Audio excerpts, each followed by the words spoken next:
Abuelito, está muy bonito este lugar donde me trajiste, es limpio, es seguro y no se siente aquel olor feo de antes.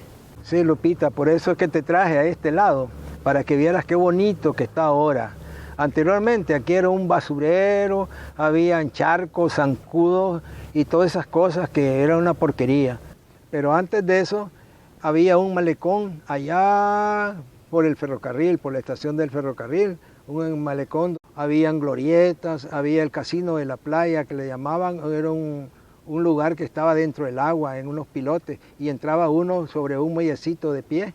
Y ahí también había un muelle grande donde venían las lanchas que venían del San Rafael. Pleno de simpatía y gracia, luce el malecón de Managua, donde los habitantes de la capital acuden a recrearse sanamente, disfrutando de la fresca brisa del lago Solotlán.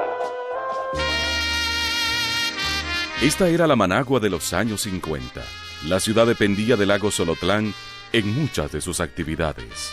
Sin embargo, la vida de la ciudad junto a su lago viene desde siglos más atrás, cuando alrededor de esta fuente de agua se situaban varias poblaciones indígenas. Managua es una ciudad que nació gracias al lago, a la orilla del lago, de este a oeste, a todo lo largo de la costa. Y durante toda su historia, Managua fue creciendo, desarrollándose gracias al lago. En ese tiempo era un lago cristalino, potable, es decir, bebible, y para muchos efectos de navegación, baño y pesca. Tenía poblaciones alrededor, de las cuales los españoles encontraron a Tipitapa, Managua, Matiare e Imavita. Al venir navegando en el lago desde Tipitapa hacia León, entonces ven sobre la costa la continuidad de las casas, pero que no se trata de una ciudad, sino de campamentos costeros, dice él, de gente que se está dedicando a la pesca, y que Managua sí es importante, es grande, un poblado indígena. En 1852, Managua es nombrada capital de la República. A partir de entonces, la vida económica de la ciudad comienza a agitarse. Para 1885, el tráfico de pasajeros aumenta vertiginosamente. La ciudad se convierte en paso obligatorio de viajeros que van y vienen del sur y se trasladan a Corinto, el principal puerto del país. Para llegar hasta el puerto, utilizaban el lago Solotlán. Los gobiernos conservadores, por supuesto, tienen como principal ciudad la ciudad de Granada y la capital, Managua. Entonces el primer ferrocarril viene Granada-Managua, que es la importancia, digamos, para el Partido Conservador. Y los viajeros del siglo antepasado que visitaron el lago, les llamaba la atención ver la cantidad de gente que por las tardes iba al lago a pescar, a bañarse, a recoger agua. El primer vapor hizo su viaje inaugural en marzo de 1881. Fue bautizado como Amelia, en honor a la hija del presidente de entonces, Joaquín Zavala.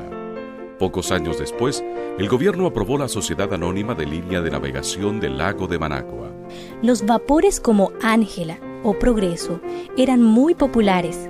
En ellos llegaron a ser viajeros frecuentes algunos personajes muy distinguidos de la época. Rubén Darío conoció esa ruta, casualmente su poema famoso sobre Momotombo dice: el tren iba rodando sobre los rieles, porque él iba, digamos, de la estación de La Paz Centro, la línea férrea enderezaba hasta donde hoy es Puerto Momotombo. Se embarcaba café, que venía de las fincas de Managua o de Granada en el oriente, llegaban a Managua y ahí eran transportadas hacia Momotombo para a su vez ser embarcadas a Corinto. Pero el lago no solo era utilizado para comercio y actividades económicas.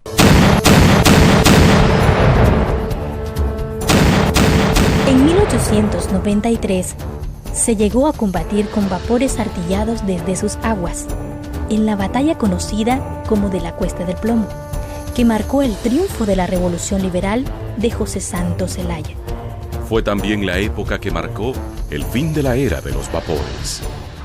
Pero en 1903 bajo el presidente Zelaya se decidió obviar el tránsito lacustre y Zelaya estableció las líneas de la Paz Centro a Nagarote, Nagarote a Matiari y de Matiari a Managua. Entonces ya no había necesidad de darle la vuelta a Chiltepe, ¿verdad? Por lo que era ventoso. Sin embargo, la vida del lago no se detiene y los managuas continúan utilizando el lago Solotlán para comercio y transporte. Entonces lo que queda son un servicio de botes de vela, de lanchas de vela, de embarcaciones de vela, y lo que también son los que se mueven por motor. En un tiempo le llamaban gasolineras, ¿no? Entonces se conoce cuáles eran las gasolineras que hacían el transporte acuático entre Managua y al otro lado, y las fincas del otro lado del lago, o que andaban también yendo a Matiare probablemente, ¿no? En Managua hay un lindo paraje que es todo un ensueño, que el romántico lago adormece al atardecer. Para los años 50 del siglo XX, la vida alrededor del lago Solotlán era bastante dinámica. Los pobladores de esa época guardan recuerdos gratos y llenos de romanticismo. Rinconcito de los pescadores, barrio escondido. El ministro Andrés Murillo mandó a construir un malecón, ¿verdad? Que tenía una glorieta y caminaba tal vez unas 3 o 4 cuadras con banquitas y todo. Se podían alquilar pequeñas embarcaciones, ¿verdad?, para hacer recorridos a la orilla del lago, así con la novia, con la familia y todo eso, ¿no? Pero ya eso era mayor controlado porque había una capitanía general de puerto. Había un muellecito como de unos 30 metros más o menos y al final hicieron un casino de pilotes, unos pilotes, y entonces era una gran plataforma.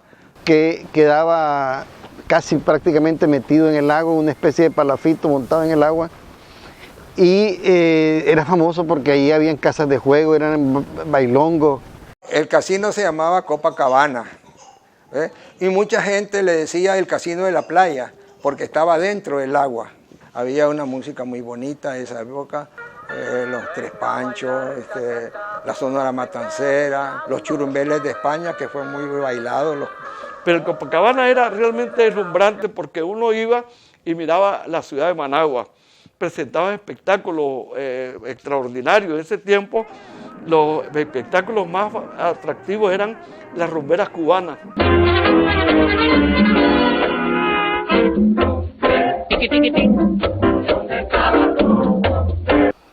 Aquí en 1954 y en 1955 el malecón, pues, que era un sitio de entretenimiento para ir con las familias, como ahora se pretende hacer con el paseo Solotlán, con el puerto Salvador Allende, con el malecón, quedó cubierto por las aguas, porque el lago reclamó su cuenca e inundó toda la costa del lago hasta llegar prácticamente a los pies de lo que es el